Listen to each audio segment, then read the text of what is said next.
Hello and welcome to HMTV digital. ఇవాళ మనం భోళా Shankar review గురించి మాట్లాడుకుందాం. ఆ మూవీ ఎలా ఉంది, అసలు ఆ మూవీపై ఏర్పడిన హైప్ ఏమిటి, ఆ తర్వాత రిలీజ్ అవ్వకముందు వచ్చిన వివాదాలేంటి, ఆ తర్వాత మూవీ ఏ స్థాయిలో రిలీజ్ అయింది అండ్ ఫైనల్గా మూవీ ఎలా ఉంది, ఇవన్నీ కూడా చెప్పుకుందాం. మెగాస్టార్ చిరంజీవి మూవీ అంటే ఒకప్పటి నుంచి ఇప్పటివరకు కూడా ప్రేక్షకులందరికీ కూడా ఒక రకమైనటువంటి అటెన్షన్. ప్రేక్షకులే కాకుండా కేవలం అభిమానులైతే మాత్రం ఇంకా చాలా చాలా దారుణంగా చొక్కాలు చించుకుని ఎలా అయినా సరే టికెట్లు సంపాదించాలని గతంలో అయితే చాలా చాలా ఇబ్బందులు పడుతూ వెళ్ళేవారు. కోర్స్ అంతా ఆన్లైన్ అయిపోయాక చాలా చక్కగా టికెట్లు బుక్ చేసుకెళ్తున్నారు. అండ్ ముందుగా వేసేటువంటి ఈ అడ్వాన్స్డ్ షోస్ కూడా అంతే స్థాయిలో చూస్తున్నారు. మరి చాలా చాలా మచ్ మోర్ అవైటెడ్ భోళా శంకర్ అసలు మూవీ ఎలా ఉంది, పైగా మెగాస్టార్ మూవీ, వాల్తేరు వీర ఇలాంటి హిట్ తర్వాత ఎలా ఉండబోతోంది మూవీ అనేటువంటి విషయంపై కూడా మనం ఇవాళ మాట్లాడుకుందాం. ముందుగా మెగాస్టార్ చిరంజీవి తమన్నా జంటగా నటించినటువంటి మిగతా ముఖ్య పాత్రలో కీలకమైనటువంటి వాళ్ళంతా స్టార్స్ అంతా కూడా ఉన్నారు. ఎలా ఉంది మూవీ అసలు? ఎస్, మెగాస్టార్ నటించినటువంటి ఈ మూవీ ఆయన స్థాయికి తగ్గట్టుగానే ఉంది. ఆయన వైపు నుంచి ఎటువంటి ప్రాబ్లం లేదు. ఎందుకంటే ఆయన స్టైలింగ్, డ్రెస్సింగ్, ఎవ్రీథింగ్ చాలా చాలా గ్రేసీగా కనిపించారు. అండ్ గ్రేసీగా నటించి కూడా ఆకట్టుకున్నారు ప్రేక్షకుల్ని, అభిమానుల్ని కూడా. కాకపోతే ఇదొక పూర్తిగా అంటే ఒక తన చెల్లెల కోసం తపన పడేటువంటి అన్న, అలాగే తనకు ఒక ఫ్లాష్ బ్యాక్ ఉండడం, ఇవన్నీ కూడా చిత్రంలో మనకు ఆ మూవీలో మనకు కనిపిస్తాయి. అండ్ ఓవరాల్గా చూస్తే కనుక చిరంజీవి నటన పక్కన పెడితే కనుక మొత్తం నెరేషన్ కానీ అండ్ ఆ స్టోరీ కానీ ఇదంతా కూడా ఒక్క ముక్కలో చెప్పాలంటే పాత వాసనే వస్తోంది. అంటే అబ్బా ఇది భలే ఉంది, ఈ సీన్ సూపర్ అనేటువంటి సీన్లు చాలా వేళమే లెక్క పెట్టేలా ఉంటాయి. ఇది ముఖ్యంగా మెగాభిమానులకో లేకపోతే ప్రేక్షకులను వాళ్ళందరినీ కూడా వాళ్ళ కోసమని అండ్ వాళ్ళనేదో నిస్తేజపరుద్దామనో లేకపోతే వాళ్ళని ఎంటర్టైన్ చేసి మూవీకి పంపిద్దామనో చెప్తున్నటువంటి రివ్యూ మాత్రం కాదు. మీరు క్లియర్ కట్గా అర్థం చేసుకోవాలి. ఓవరాల్గా అసలు యూఎస్లో ప్రీమియర్ షోస్ పడ్డప్పటి నుంచి మొదలు పెడితే కనుక ఇప్పుడు ఆల్రెడీ షోస్ అవుతూ ఉన్నాయి వాళ్ళకు కూడా. అండ్ ఈ రిలీజ్ డేట్ రోజున కూడా ప్రేక్షకులు, మరీ ముఖ్యంగా మెగా అభిమానులు ఎంతో ఇంట్రెస్ట్గా ఎదురు చూసేటువంటి ఈ మూవీకి సంబంధించి ఒక యావరేజ్ మూవీగానే మిగిలిపోయేటువంటి ఛాన్స్ అయితే పూర్తి స్థాయిలో కనిపిస్తోంది. అండ్ బై దిస్ ఈవినింగ్ పూర్తి స్థాయి రివ్యూ వచ్చే వరకు కూడా, పూర్తి స్థాయి ఫలితాలు వచ్చే వరకు కూడా మనం పూర్తిగా ఏం చెప్పలేము దీనికి సంబంధించి. ప్రస్తుతానికైతే మాత్రం అటు ఓవర్సీస్ రివ్యూస్ని బట్టి కానీ, ఆ తరువాత చాలామంది ఫ్యాన్స్ ట్విట్టర్ రివ్యూస్ని బట్టి కానీ, అండ్ చూసిన చాలామంది అండ్ చూసిన నేను చెప్తున్నటువంటి అభిప్రాయాలన్నీ కూడా క్లియర్ కట్గా మీ ముందుంచడానికే నేను ఈ రివ్యూ మీకు చెప్తూ ఉన్నాను. అండ్ ఫైట్స్ కానీ, అంటే ఫైట్ సీన్స్ కానీ, ఇంటర్వెల్ బ్యాంగ్ దగ్గర వచ్చినటువంటి సీన్ కానీ, ఇవన్నీ కూడా కొంచెం మనకి ఆల్రెడీ ఇది ఎక్కడో చూసిన సీన్లా ఉంది, ఇది ఇంతకుముందు చూసిన సినిమాలా ఉంది అనిపిస్తాయి తప్ప కొత్తదనం అన్నది ఎక్కడా కూడా చాలా అసలు కనిపించదు ఆల్మోస్ట్ ఆల్. అండ్ మెగాస్టార్ మాత్రం ఒక రేంజ్లో రెచ్చిపోయారని చెప్పచ్చు.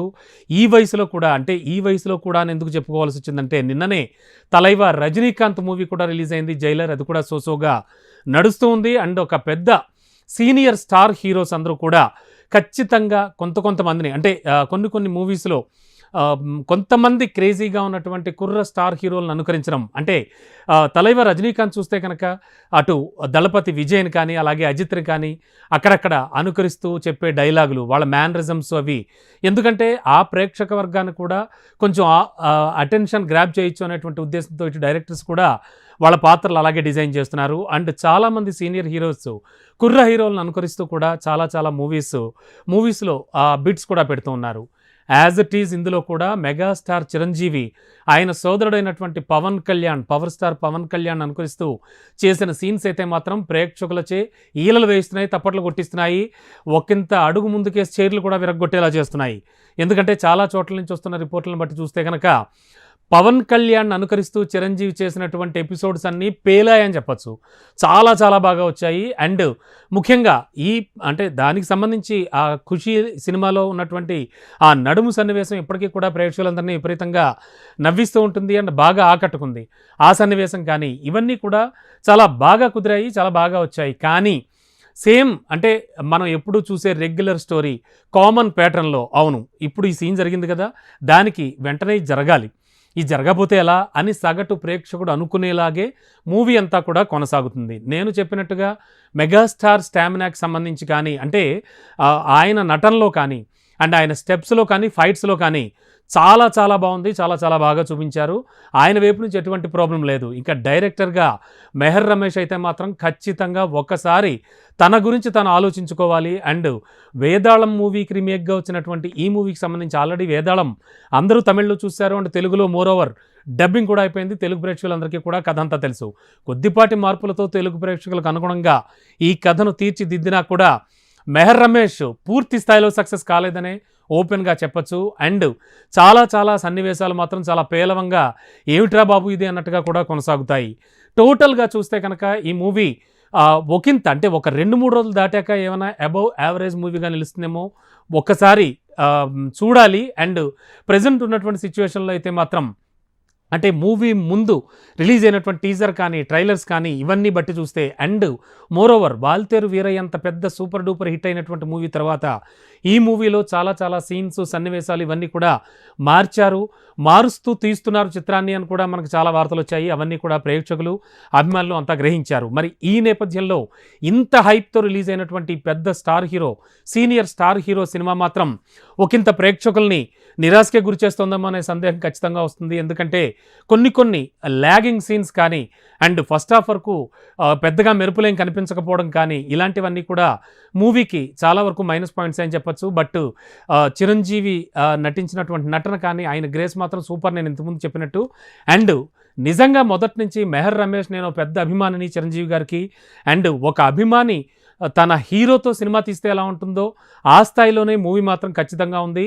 అండ్ దీనికి ముఖ్యంగా మొత్తం మిగతా డిపార్ట్మెంట్స్ అంటే సినిమాటోగ్రఫీ కానీ అండ్ మ్యూజిక్ కానీ మహతి స్వరసాగర్ ఇచ్చినటువంటి 2-3 పాటలు బయట వినడమే కాదు అండ్ లిరికల్ సాంగ్స్ రావడమే కాదు, ఆ తర్వాత థియేటర్లో చూసినా కూడా చాలా బాగా కుదిరినట్టుగా అనిపించాయి. పాటలు అండ్ బ్యాక్గ్రౌండ్ స్కోర్ కూడా ఎటువంటి ఇబ్బంది లేదు, అవన్నీ కూడా బాగానే కొనసాగాయి. మొత్తానికి టోటల్గా చూసుకుంటే ఖచ్చితంగా ఒక మెగాస్టార్ స్టామినాకి వాల్తేరు వీరయ్య లాంటి హిట్ తర్వాత అండ్ చాలా చాలా మూవీస్ లైన్లో కూడా పెట్టుంచారు మెగాస్టార్ చిరంజీవి. మరి వీటికి సంబంధించి కూడా ఖచ్చితంగా ఒకసారి రివ్యూ చేసుకోవాలి. అండ్ మరింత కథని మరింత చిక్కగా అంటే కొంచెం డిఫరెంట్ వేలో తెరకెక్కించుంటే ఇంకా బాగుండేదని కూడా అభిమానులు సైతం పెదవి విరుస్తూ చెప్తూ ఉన్నారు. మొత్తానికి ఒక యావరేజ్ చిత్రంగా ఈ చిత్రం అయితే ఇప్పటివరకు వచ్చినటువంటి రిపోర్ట్స్ ఇంకా ఫైనల్ రివ్యూ కూడా రావాల్సి ఉంది. And final top ratings and everything చూశాక కూడా డిసైడ్ చేసుకోవచ్చు. ప్రస్తుతానికైతే మాత్రం మూవీ మెగాభిమానులతో ఈలలతో చప్పట్లతో మారిమోగిపోతున్నాయి థియేటర్లన్నీ కూడాను. అండ్ మోరోవర్ తెలంగాణలో సూర్యాపేటలో పెద్ద భారీ కటౌట్ కూడా పెట్టారు మెగా అభిమానులు. మెగాస్టార్పై తమకున్నటువంటి అభిమానాన్ని కూడా చాటుకున్నారు. ఇలా పవన్ కళ్యాణ్ని అనుసరిస్తూ చిరంజీవి అనుకరిస్తూ చేసినటువంటి సన్నివేశాలు అయితే అదరహో అనిపించాయి థియేటర్లో. అండ్ ఓవరాల్గా టోటల్గా చూస్తే కనుక ప్రజెంట్ ఇప్పటివరకు ఉన్న కండిషన్లో ఈ భోళా శంకర్ మూవీకి సంబంధించి కూడా టోటల్గా రివ్యూ ఇది.